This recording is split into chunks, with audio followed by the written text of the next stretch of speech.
팔복 두 번째 시간입니다. 마태복음 5장 3절로 10절 우리 암송하고 스스로를 축복한다는 마음으로 은혜로 목소리와 함께 같이 읽겠습니다. 시작. 심령이 가난한 자는 복이 있나니 천국이 그들의 것이며 애통하는 자는 복이 있나니 그들이 위로를 받을 것이며 온유한 자는 복이 있나니 그들이 땅을 기업으로 받을 것이며 의에 줄이고 목마른 자는 복이 있나니 그들이 배부를 것이며 긍휼히 여기는 자는 복이 있나니 그들이 긍휼히 여김을 받을 것이며 마음이 청결한 자는 복이 있나니 그들이 하나님을 볼 것이며 화평하게 하는 자는 복이 있나니 그들이 하나님의 아들이라 일컬음을 받을 것이며 의를 위하여 박해를 받은 자는 복이 있나니 천국이 그들의 것임이라. 아멘. 옆 사람 한번 축복하겠습니다. 빛이 있으라, 복이 있으라. 예. 구약 창세기에서 빛을 선포하면서 세상이 열렸고 신약에서 복이 선포되면서 은혜의 문이 열렸습니다. 오늘 우리 예배하고 찬송하고 우리 하나님의 말씀을 듣다가 이 두 가지 복이 한꺼번에 받게 되는 역사가 있기를 축복합니다. 예수님이 아니고는 그 어떤 것으로도 채워지지 않는 영혼의 빈잔을 가진 사람들, 오직 예수님 한 분만을 위해 준비된 빈잔을 들고 주를 찾는 사람들을 심령이 가난한 자, 복받은 자라고 말씀을 드렸습니다. 이 복은 구원의 복이고 은혜의 복이죠. 세상에서 구하거나 얻을 수 없습니다. 오직 십자가 위에서 쏟으신 예수님의 보혈을 통해서만 얻을 수 있는 선물이기에 우리는 은혜라고 부릅니다. 가장 큰 은혜가 이 은혜고 가장 큰 복이 이 복이지요. 오늘 이 복을 다시 받고 갈 수 있기 원하고 어쩌다가 세상 살면서 이 받은 복에 대한 감격과 기쁨을 잃어버렸다면 다시 첫사랑의 자리 십자가 앞으로 돌아가서 이 감격을 회복하는 시간 될 수 있기를 주의 이름으로 축복합니다. 예수 믿는 자들 박해하고 교회 핍박하러 가던 사울이라는 청년 다메섹 언덕에서 이 복을 받았습니다. 에티오피아 왕실 국고를 맡은 내시가 유대 광야에서 빌립을 만나 복음 듣고 이 복을 받았습니다. 빌립보 감옥의 간수가 바울을 통해 그의 가족들이 이 복을 받았어요. 이방인 백부장 고넬료가 그 집안의 모든 사람들이 베드로를 통해서 말씀을 듣다가 심령이 가난한 복을 받았습니다. 우리 교회도 아름다운 동행을 통해서 모태 불자들이 이 첫 번째 복, 심령이 가난한 복을 받은 사람들이 얼마나 많습니까? 이 복을 받은 사람들은 이렇게 선포합니다. 주의 집에서의 하루가 세상에서의 첫날보다 더 낫습니다. 내 하나님 집에 문지기로 사는 것이 악인의 화려한 장막의 거함보다 훨씬 더 낫습니다. 어떤 이는 이렇게 선포했습니다. 하나님의 백성과 함께 고난받는 것이 세상에서 부귀영화 누림보다 더 좋고 그리스도를 위해 받는 수모가 내게 가장 큰 보화가 됩니다. 첫 번째 복은 영혼의 가난함으로 더 이상 소생 불가능으로 파탄을 승고한 자가 받는 복이라고 말씀드렸습니다. 오늘 두 번째 복, 애통하는 자가 복 있는 자라고 성경은 선언합니다. 세상적인 기준으로 볼 때 가슴 쓸어안고 애통하는 이들만큼 불행한 사람이 없는 듯한데 성경은 이들을 복 있는 자라 역설을 선언합니다. 여러분, 성경은 역설의 진리지요. 세상은 높은 자리에 앉아 섬김받는 자가 큰 자라고 말하는데 성경은 낮은 자리에서 섬기는 자가 큰 자라고 말합니다. 작은 자가 큰 자요 버린 자가 얻게 될 것이라고 말합니다. 세상은 받는 자가 복된 자라고 말하는데 성경은 주는 자가 복된 자라고 말합니다. 하늘의 진리는 세상의 순리에 볼 때 역설의 진리이지요. 여러분, 스스로를 죄인이라고 여기는 게 쉬울까요? 어려울까요? 가장 어려운 게 자기 자신 스스로를 죄인이라고 여기는 것 같습니다. 큰 죄를 지은 사람도 유전무죄, 무전유죄라고 자신은 돈이 없어 억울하다고 생각하지 스스로를 죄인이라고 가슴치며 통회하지 않는 거지요. 아무나 자기 죄를 끌어안고 애통해야 하는 건 아닌 것 같습니다. 지은 죄가 많아서 죄인이라고 고백하는 것도 아니고 깨끗하게 살아 남들만큼 내가 무슨 죄인이냐고 반문할 수 있는 것도 아닌 것 같습니다. 바울이 우리보다 특별히 지은 죄가 더 많아서 스스로를 죄인 중에 괴수라고 불렀을까요? 율법에 비추어 보면 우리 중에 바울만큼 흠없이 살아가는 사람 누가 있을까요? 바울은 바리새인 중에 바리새인입니다. 어렸을 때부터 철저하게 율법을 지키고 무서운 훈련을 통과한 사람입니다. 근데 바울이 스스로를 죄인 중에 괴수라고 고백한 때가 자기 인생의 말년, 예수님과 복음 위에 한 생애를 온전히 드리고 난 후에 이 고백을 한 겁니다. 은혜의 깊이만큼만 자기 죄가 보이고요, 내가 무슨 죄인이야, 나는 회개할 게 별로 없어, 아직 이 사람 은혜의 깊이를 모르는 사람이지요. 그 어떤 것으로도 해결할 수 없는 자기 영혼의 상태를 아는 사람, 가난한 심령의 복을 받은 사람은 그 절망을 끌어안고 십자가 앞에 엎드려 애통할 수밖에 없습니다. 성경은 이 사람을 심령이 애통하는 자, 그 사람은 복이 있다고 말씀하는 거지요. 근데 애통의 결과가 비통과 슬픔으로 끝난다면 복이 될 수 없을 겁니다. 근데 이 애통이 복이 되는 이유가 있어요. 하늘의 위로가 있기 때문이지요. 심령의 가난함도 복을 받아야 되는 것처럼 이 애통함도 복을 받아야 할 수 있는 은혜입니다. 여러분, 회개는 부끄러운 것도 아니고 회개는 실패자의 모습도 아니지요. 회개는 복이고 은혜가 됩니다. 은혜 받은 자만 회개할 수 있습니다. 영적인 눈이 열린 자만 자기 영혼에 덕지덕지 붙은 죄의 추함과 냄새를 맡게 됩니다.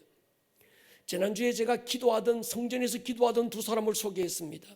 자기 스스로 자기를 생각할 때 나는 지은 죄도 별로 없고 나름 깨끗하고 나름 착하고 의롭게 살았다 생각하고 자기의 의로움을 들고 다른 사람을 정죄하는 바리새인, 그 사람이나 감히 하늘을 우러러보지 못할 정도로 스스로를 큰 죄인이라 여겼던 셀이나 하나님 보실 때는 죄의 무게가 별로 다르지 않더라는 것이죠. 1만 달란트 빚진 자나 100데나리온 빚진 자나 갚을 길이 없다는 것에 대해서는 동일한 무게라고 성경은 말하고 있는 겁니다. 그래서 성경은 자기 스스로를 나는 죄인입니다, 애통하는 사람, 은혜를 구하는 그 상한 심령을 하나님은 위로하시는 분이시죠. 여러분, 자기 죄가 보이는 사람, 내 죄가 대들보만하게 보이는 사람은 남의 눈에 티를 정지할 수 없는 거지요. 오늘 우리 찬송하다가 예배하다가 애통함의 복을 받게 될 수 있기를 주의 이름으로 축원합니다. 밝은 빛 앞에 서본 사람만 자기 그림자가 보입니다. 캄캄한 어둠에 서 있는 사람은 자기 그림자가 보이지 않습니다. 진리의 빛 앞에 그대로 서 보십시오. 나의 어둠과 나의 그림자가 무엇인지 보여지게 될 겁니다. 십자가 앞에 마주 서보지 않은 사람, 자기의 추함이 보이지 않고 냄새나는 자기 영혼의 모습이 보이지 않는 거지요. 심령이 가난한 복을 받지 않고서는 가슴 치고 애통해야 될 이유가 뭔지를 모르는 겁니다. 우리는 성막의 문턱을 넘어서 봐야 성막들에 있는 번제단 앞에서 애통할 수 있고, 그 번제단의 애통을 경험해 본 사람이라야 물두멍 앞에서 자기 심령의 온유함을 드러낼 수 있는 거지요. 천국의 문턱을 넘어서야 천국의 뜰을 밟게 될 것입니다. 오늘 심령의 가난함, 이 복을 받았습니까? 그렇다면 애통하는 복을 구하고 얻을 수 있기를 축복합니다. 우리의 종착지는 천국의 뜰이 아니지요. 우리는 천국의 문지방만 넘고 만들 수는 없습니다. 뜰을 지나고 성소를 지나서 더 깊은 지성소, 은혜의 보좌 앞에까지 가야 될 줄로 믿습니다. 거기서 내 주를 얼굴과 얼굴로 마주 볼 수 있는 사람, 그러기 위해서는 우리 팔복이 강해되는 동안에 더 깊은 복, 하나님 더 높은 복을 우리에게 허락하여 주시옵소서. 바울은 이렇게 고백하며 애통했지요. 로마서 7장 우리 같이 한번 우리의 고백으로 한번 읽었으면 좋겠습니다. 시작. 그러므로 내가 한 법을 깨달았노니 곧 선을 행하기 원하는 나에게 악이 함께 있는 것이로다. 내 속사람으로는 하나님의 법을 즐거워하되 내 지체 속에서 한 다른 법이 내 마음의 법과 싸워 내 지체 속에 있는 죄의 법으로 나를 사로잡는 것을 보는도다. 오호라, 나는 공고한 사람이로다.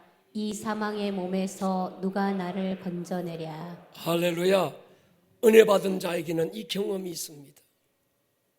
하나님의 뜻대로 살고 싶고 말씀대로 살고 싶은 소원이 가득한데, 그 소원이 가득하면 가득할수록 내 안에 내가 원치 않는 또 다른 죄의 힘이 나를 죄의 법 아래로 사망으로 끌고 가는 것들을 바라보면서 하나님 앞에 엎드려서, 주님, 이 모습이 내 모습이 아닌데 내가 어쩌다가 이렇게 되고 말았을까요? 오라, 나는 곤고한 자로다. 누가 이 사망의 몸에서 나를 건져낼 수 있을까요? 절망의 선언을 해야 하나님의 위로가 무언지를 경험할 수 있는 거지요.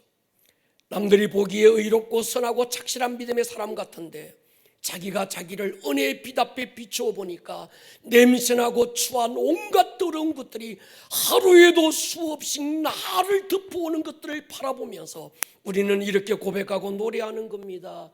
널 울어도 눈물로서 못 갚을 줄 알아. 하나님, 내게 은혜 부어주십시오. 하나님, 내게 은혜를 부어주십시오. 은혜를 갈망하게 되는 거지요. 성경은 이 경험을 부끄러움이 아니라 복이라고 선언합니다. 심령이 가난한 복을 받고 나면 지혜와 계시의 영이 열려서 하나님을 보게 되지만, 애통하는 복을 받고 나면 마음의 눈이 열려서 내 꼬라지가 보이고 내 자신이 보이는 거예요. 누구에게도 드러나지 않았던 내 안에 있는 내가 보이는 겁니다. 저 사람에게서 추하고 더러운 냄새가 나는 것 같았는데, 깨닫고 보니까, 눈을 열고 보니까 그 사람에게서 나는 냄새가 아니라 내 안에서 나는 냄새인 거예요. 여러분, 기독교 복음의 진수는 긍정적인 사고가 아닙니다. 적극적인 태도가 복음이 될 수 없습니다. 자기 신념을 신앙으로 착각해서도 안 되는 거지요. 복음의 진수는 자기 영혼의 가난함과 돌이킬 수 없는 영적 파산 상태를 진단하고 처절하게 애통하는 과정을 반드시 통과해야만 되는 겁니다. 그러므로 애통하는 자가 받는 이 복, 받아도 되고 안 받아도 되는 선택이 아닙니다. 이 복을 받아야 성수 안으로 들어갈 수 있고, 이 복을 받아야 더 깊은 은혜 안으로 우리가 머물 수 있는 겁니다. 하나님이 아담이 타락하고 죽게 됐을 때 바로 아담이 살 수 있는 예수님을 주거나 복음을 주지 않고 먼저 율법이라고 하는 큰 산 앞에 마주 서게 만듭니다. 여러분, 율법이라고 하는 것은 넘고 싶어도 도저히 넘을 수 없고 건너갈고자 해도 건너갈 수 없는 이 큰 율법 앞에 부딪혀서 절망하고 통곡해 보지 않은 사람은 복음이 복음으로 느껴지지 않습니다. 예수님에 대한 절박한 사정을 모릅니다. 오라, 나는 곤고한 자입니다. 누가 이 사망의 몸에서 나를 건져낼 수 있을까요? 절망을 선언한 사람에게만 복음이 되는 거지요. 오늘 저와 여러분들에게 이 복음이 복음으로 들려오는 은혜가 있기를 주의 이름으로 축원합니다. 성경은 오늘 우리에게 묻고 있습니다. 너에게 복음은 무엇이냐?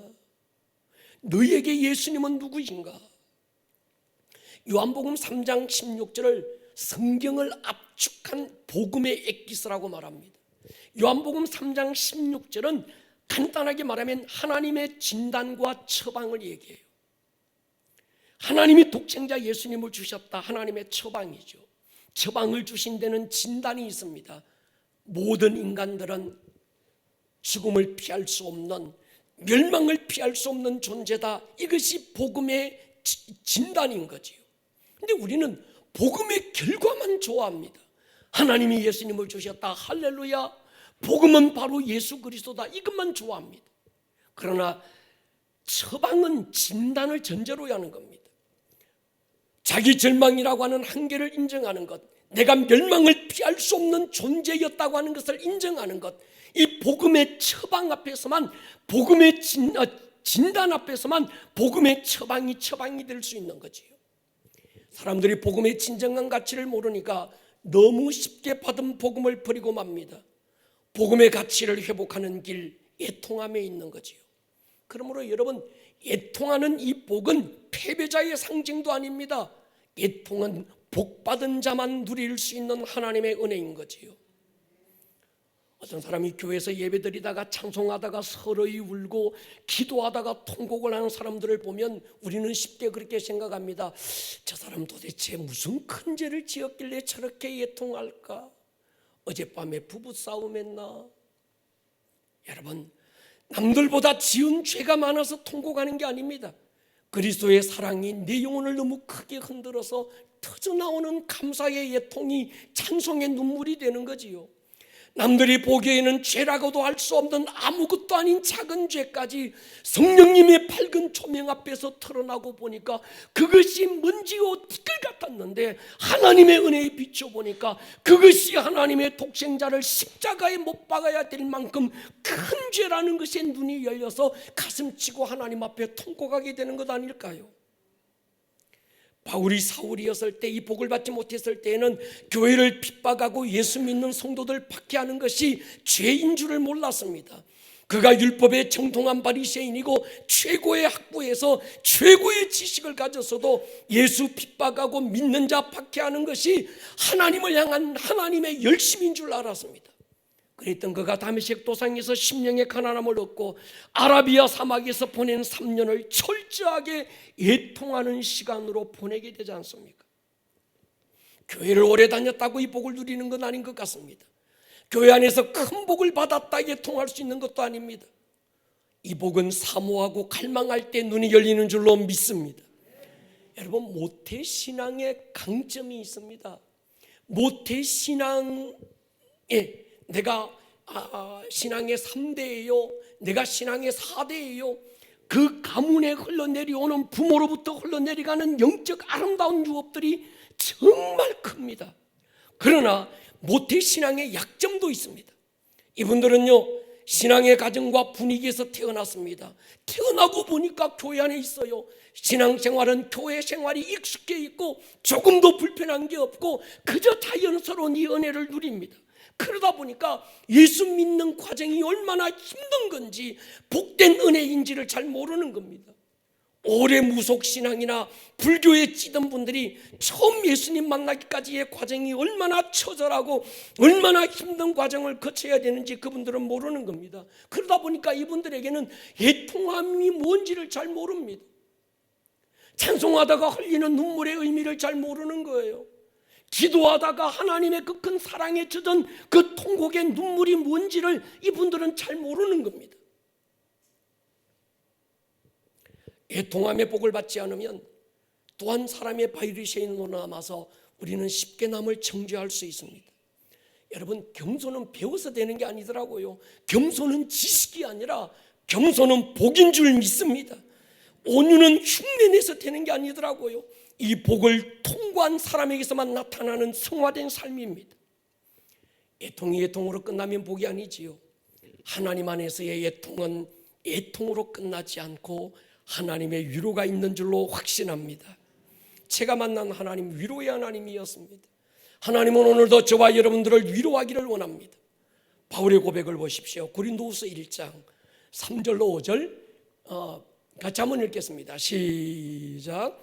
찬송하리로다. 그는 우리 주 예수 그리스도의 하나님이시요 자비의 아버지시요 모든 위로의 하나님이시며 우리의 모든 환난 중에서 우리를 위로하사 우리로 하여금 하나님께 받는 위로로서 모든 환난 중에 있는 자들을 능히 위로하게 하시는 이시로다. 그리스도의 고난이 우리에게 넘친 것 같이 우리가 받는 위로도 그리스도로 말미암아 넘치는도다. 아멘. 바울은 내가 만난 하나님, 내게 경험되어 오신 그 하나님은 위로의 하나님, 할렐루야, 넘치는 주의 위로가 자기에게 있다고 선포합니다. 하나님은 오늘도 지친 여러분을 위로하기 원합니다. 외로운 여러분을 위로하기 원하는 줄로 믿습니다. 이사야 선지자는 예수님이 오시면 이런 일을 할 거라고 예언했어요. 이사야 61장에 보면요, 주 여호와의 영이 내게 내리셨으니 이는 여호와께서 내게 기름 부어사 가난한 자에게 아름다운 소식을 전하게 하려 하심이라. 나를 보내사 마음이 상한 자를 고치고 포로된 자 자유, 갇힌 자 노임, 여호와의 은혜 해와 하나님의 보복의 날을 선포하고 모든 슬픈 자를 위로하되 시온에서 슬퍼하는 자에게 화관 꽃관을 씌워준다는 그 죄를 대신하며 기쁨의 기름으로 그 슬픔을 대신하고 찬송의 옷으로 그 근심을 대신하고 그들이 의의 나무 곧 여호와께서 심으신 그 영광을 나타낼 자라 일컬음을 받게 될 것이다. 예수님은 이런 분인 줄 믿습니다. 마음이 상한 자를 고치시는 분. 내가 너 알아. 내가 너를 알아. 포로된 자에게 자유를 선포하시는 분. 상처에 갇히고 어둠의 영들에게 생포된 그들에게 노임을 선포하고 슬픈 자를 위로하되 그 머리에 짚었었던 죄를 다 걷어내고 꽃관을 씌워주시고 그 머리에 기쁨의 기름을 부으시고 근심을 몰아내고 찬송의 옷을 입히시는 분. 그러면 여러분, 성도의 슬픔은 슬픔이 끝이 아닌 줄로 믿습니다. 우리도 위로해 줄 자가 있다면 그 눈물 괜찮지 않을까요?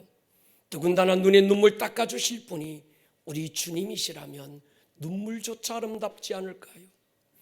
성령님은 이런 분이죠. 요한복음 14장에 보면요, 내가 아버지께 구하겠으니 그가 또 다른 보혜사를 너희에게 주사 영원토록 너희와 함께 있을 것이다.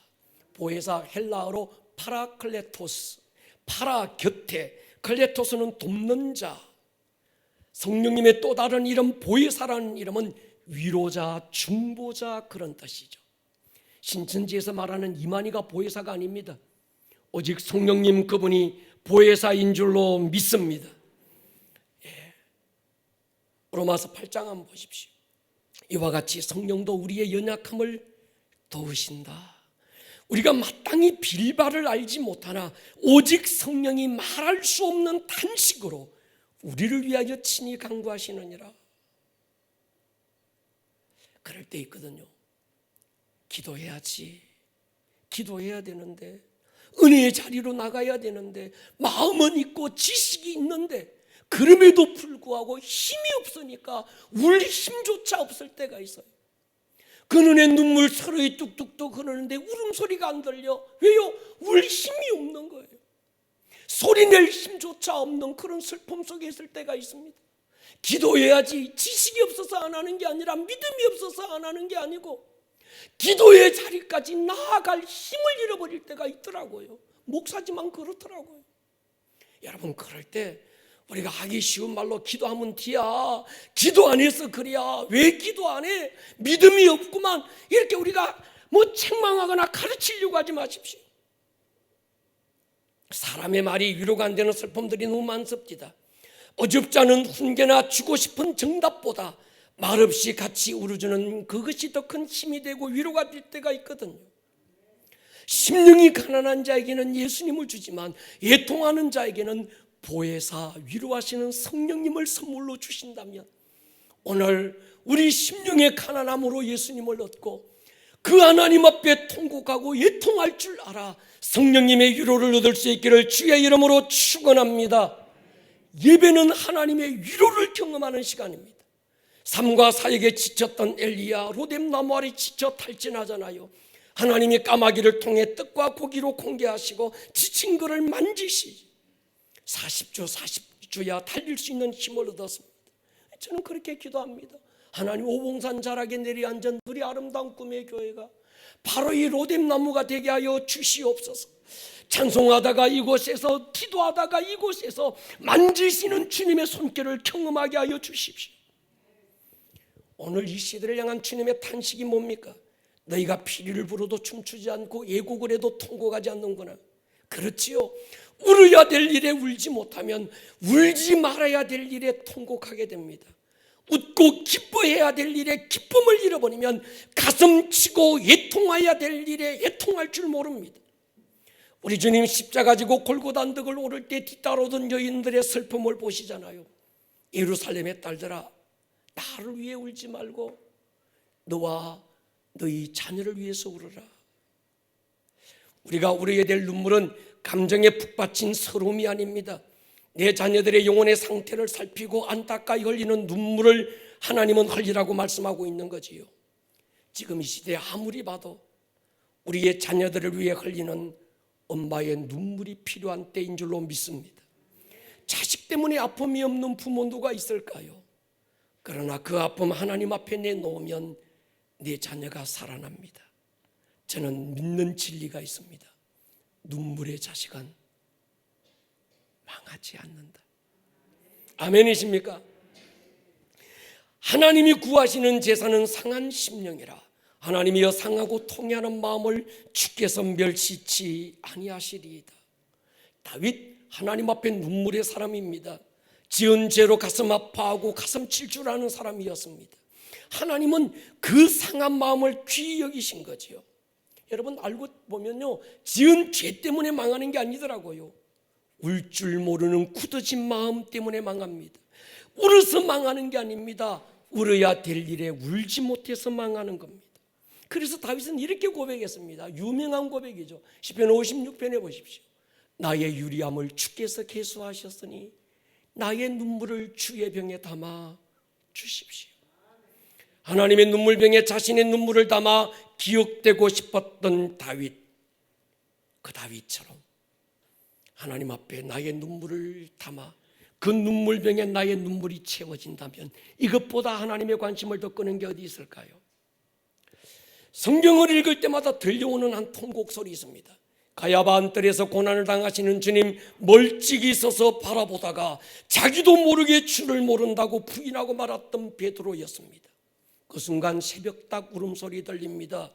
오늘 밤 닭 울기 전에 네가 3번 나를 부인하게 될 것이다. 주의 말씀이 생각나서 밖으로 뛰어나가 통곡하며 가슴을 쳤던 베드로. 그 밤에는 닭도 울고 베드로도 울고 가야바 안뜰에서 무너지는 제자를 바라보고 계셨던 주님도 우셨던 눈물의 밤이었습니다. 이 눈물을 귀하게 보신 주님, 부활하신 다음 티베라 바닷가로 달려가 베드로를 찾지 않았겠습니까? 요한의 아들 시몬아, 너 나 사랑하니? 내가 너희만큼 사랑한다. 내 양을 먹이라, 내 양을 치라. 새로운 사명 안겨주시는 분. 그 마음의 슬픔이 같은 한 여인이 있었습니다. 자식 없는 서러움 가슴에 안고 하나님 전에 나가 미친 듯이 통곡했던 한나의 눈물 보시고 그 눈에 눈물을 씻어주셨던 하나님. 분이나라는 여인에게 받은 서러움과 상처가 너무 컸기 때문에 하나님 앞에 잠잠할 수 없어서 통곡했던 이 여인. 서러움의 통곡도 컸겠지만 하나님의 위로가 훨씬 더 컸습니다. 사무엘이라고 하는 기도의 아들 안겨주셔서 그 눈물 기쁨으로 머리에 지에 다 털어버리시고 꽃관을 씌워주시고 찬송의 옷을 입혀주신 줄로 믿습니다. 히스기야가 낮을 벽으로 향하고 여호와께 기도합니다. 여호와여 구하오니 내가 진실과 전심으로 주 앞에 행하며 주 보시기에 선한 것을 기억하옵소서 하고 심히 통곡하더라. 주의 말씀이 응답됩니다. 내가 네 기도를 들었고 내 눈물을 보았노라.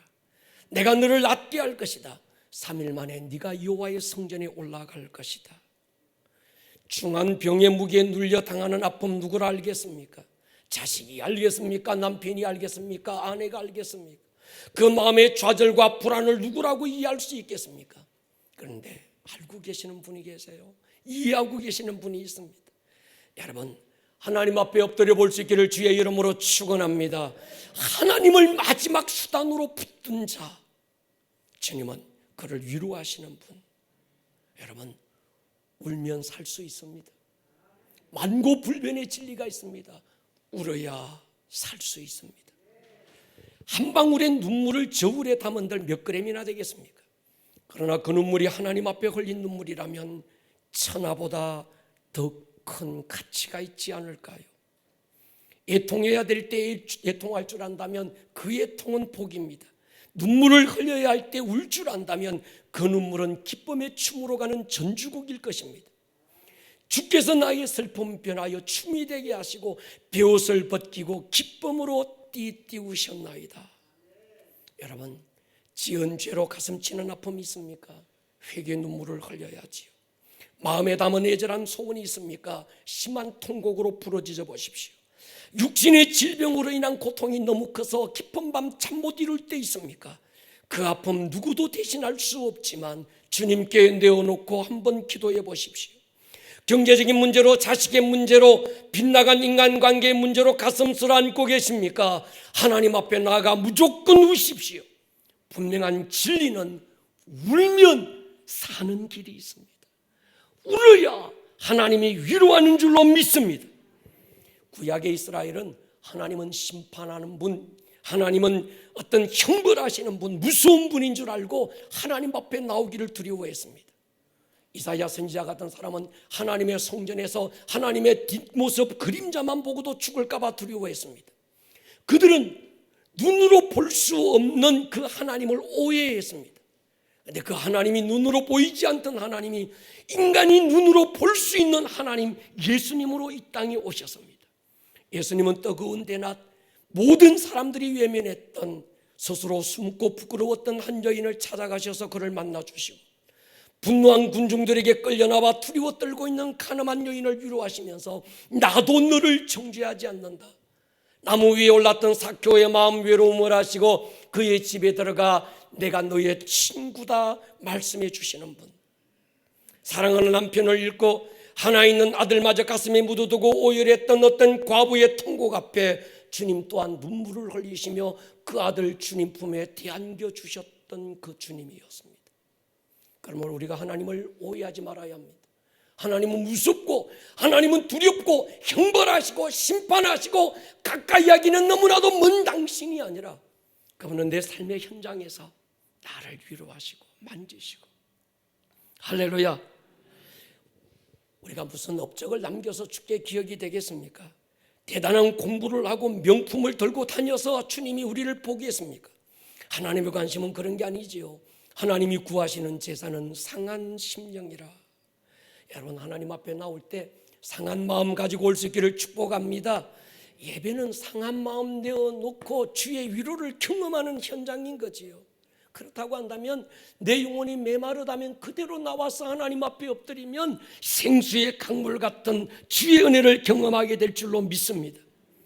주님을 찾아 유대 언덕으로 쫓아왔던 심령의 가난한 모습 주님 보시고, 그들 영혼 깊숙이 흐르고 있는 영혼의 애통함을 주님은 보시고 이렇게 선포하잖아요. 복이 있으라 마카리오스, 애통하는 너희여 위로를 받을 것이다. 여기서 말하는 그 위로의 수준은 그저 값싼 립서비스가 아닙니다. 말 한마디로 어깨 두드려주는 그런 정도의 수준이 아닙니다. 하나님의 아들의 크기로 우리를 위로하시는 하나님, 여러분, 그 하나님이 독생자로 보혜사 성령님으로 우리에게 다가오시는 하나님의 위로를 경험하면 누구라도 다시 일어설 수 있습니다. 하나님의 위로를 경험하면 누구라도 다시 달려갈 수 있습니다. 하나님의 위로를 경험하면 어떤 상황이 있어도 다시 일어날 수 있습니다. 하나님의 위로 앞에 치료되지 못할 아픔이 없습니다. 하나님의 위로 앞에 회복되지 못할 절망도 없습니다. 너무 사람 앞에 크게 위로를 기대하지 마십시오. 사람은요, 그 사람 자기 자신도 버거워요. 우리 남편 대단한 인간 같은데 여러분, 알고 보면 그 남편의 마음속에 깊은 고독이 있어서 자기 혼자도 버거워요. 다 큰 내 자식이 나를 위로해 주겠지. 아닙니다. 지 사는데도 빠듯하고 벅찹니다. 하나님의 위로를 경험할 수 있기를 축복합니다. 우리에게 필요한 건 하나님의 위로지요. 세상 살이 힘들어서 힘든 게 아니더라고요. 진정한 위로가 없어서 힘듭니다.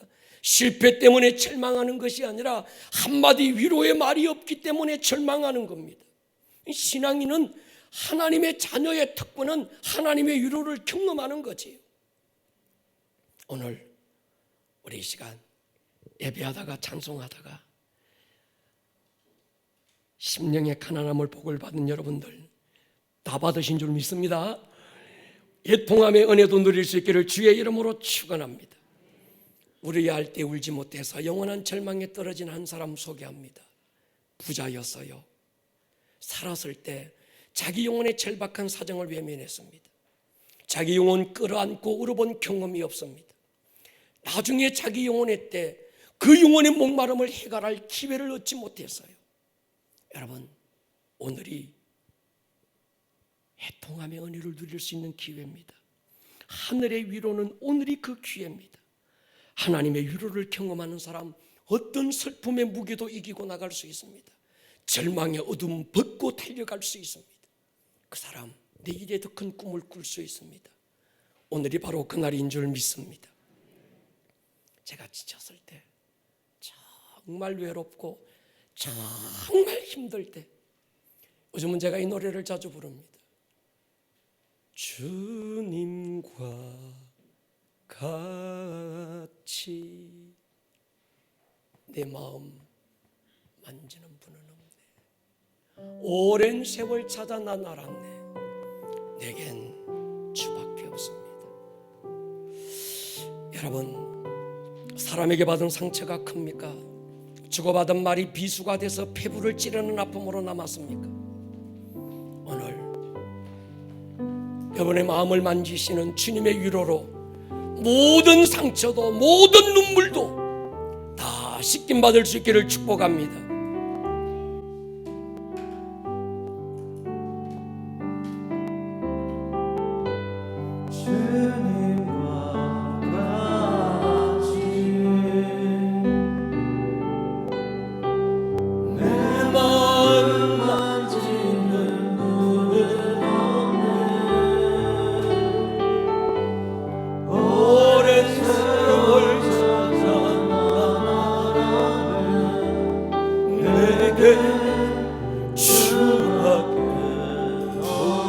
다시 한번 고백할까요? 주님과 같이,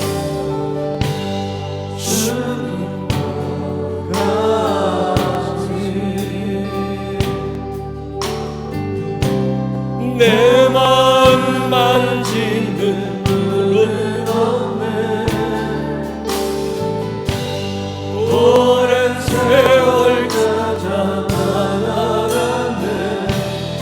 내게 주밖에 없네.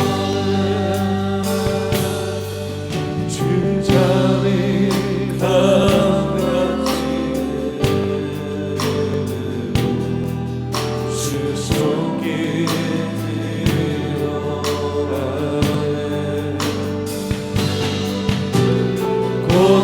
고통받는 자녀를 주님 품어주십시오. 주밖에 없네. 주님과 같이 내 마음 만지는 분은 없네. 오랜 세월 찾아 나아갔네. 내게 주밖에 예수는 우리를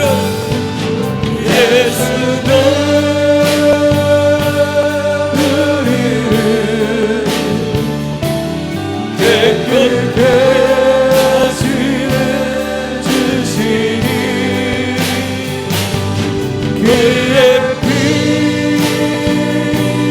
우리를 눈보다 더이게 하셨네. 괜찮는 주님의 사랑과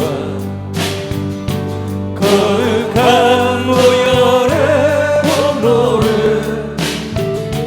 우리 다 찬양을 합시다. 주님을 만나볼 때까지 예수는 우리를 깨끗게 하시는 주시니 예수 피 우리를 눈보다 더이게 하셨네. 우리를 깨끗게 하시는 무궁한 생명의 물이새 생명을 구원한 친구는 하나님 찬양을 합시다.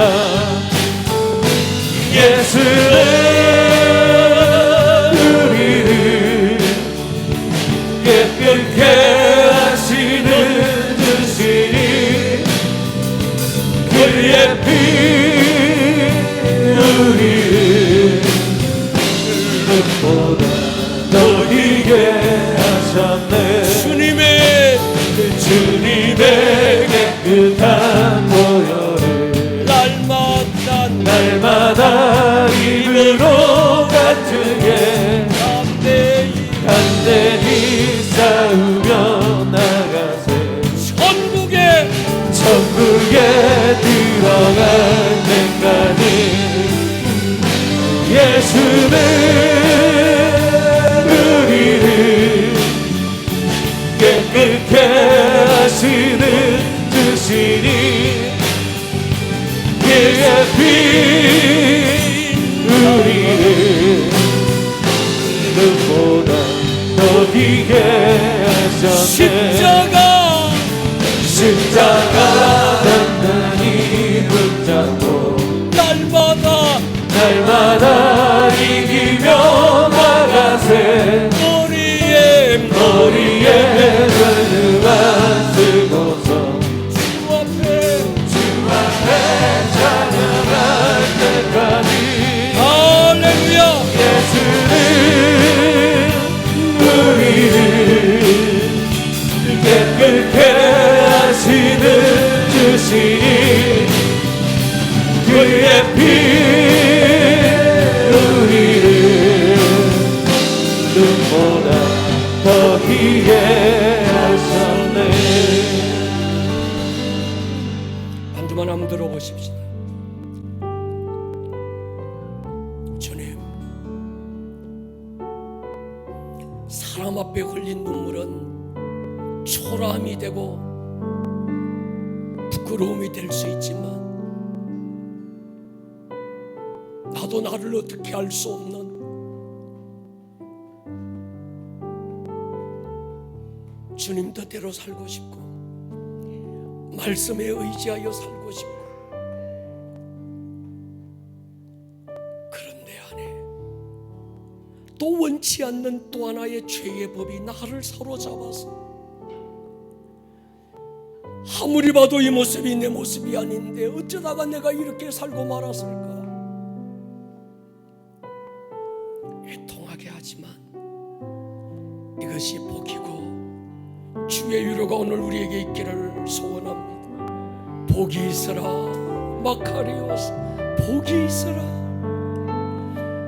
우리 연애를 사모하며 하나님께 잠깐 기도하며 나가기를 원합니다.